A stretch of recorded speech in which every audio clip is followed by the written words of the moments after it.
Mamen. Tara, gawa tayo ng pampaswerte. Ang tawag dyan, mamen, Prosperity Bowl, mamen. Para pasok ang swerte, ika nga nila. Ayan, simpleng-simple lang, mamen, para may pang-design na rin kayo sa inyong table. Pwede siyang centerpiece, mamen. Tara, simulan natin ang ating swerte. Samahan nyo. Ayan, mamen, sa isang ceramic daw, kaya glass or wood na bowl, maglagay ka ng cotton. Yung cotton, nagsisimbolize yan ng pampagaang ng buhay ngayong 2024. Tapos, lagyan nyo ng bigas, mamen. Yung bigas naman daw, tatlo ang ibig sabihin yan. Wealth, health, and success. Kaya damihan natin, mamen, para marami tayong wealth, health, and success. Siyempre, palitada lang natin, pantay-pantay natin, at sunod na lalagay natin 12 itlog, mamen. Bakit 12?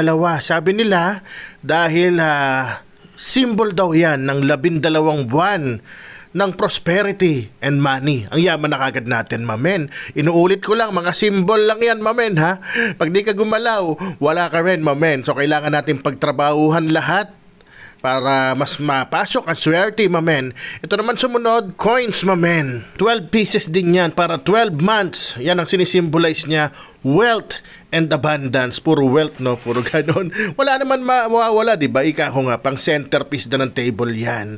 Pag di ka gumalaw, walang mangyayaring swerte sa'yo. So talagang tayo rin ang nagdadala ng swerte sa atin. Hindi pwedeng pahiga-higa ka lang, ha. Tapos magkakaroon ka ng limpak-limpak na salapi at kaswertihan, mamen. Ito naman, dito tayo sa paper bills, yung mamen. Yung paper bills naman, 12 rin. Ibig sabihin, 12 buwan na prosperity, wealth, and success. Para ang ganda sa tenga ng success, mamen. Ito naman, dahon ng laurel, ang ibig sabihin yan, 12 rin yan, mamen. So 12 buwan ka mag-a-attract ng money, good luck, and prosperity, mamen, di ba? Saan ka pa? Lagi tayo maglagay ng dahon ng laurel. Kahit sa tinola, nilaga, mamen.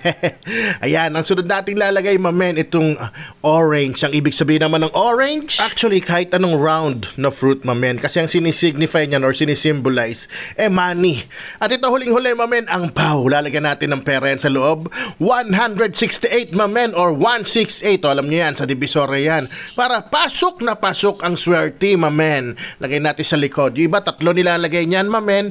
Yung iba naglalagay ng 12 gold coins, 9 gold coins, or 8 gold coins yung chocolate. Yon, ito naman, lagay tayong tray, lagyan natin ng tubig at dyan natin ipapatong yan, mamen. Kasi pag di nyo pinatong yan, ang siswertihin ay mga langgam, mamen. Lalanggamin yung bigas nyo, mamalasin naman yung prosperity bowl nyo.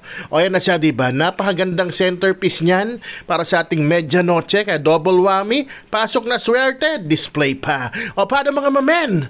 Rapsa! Men?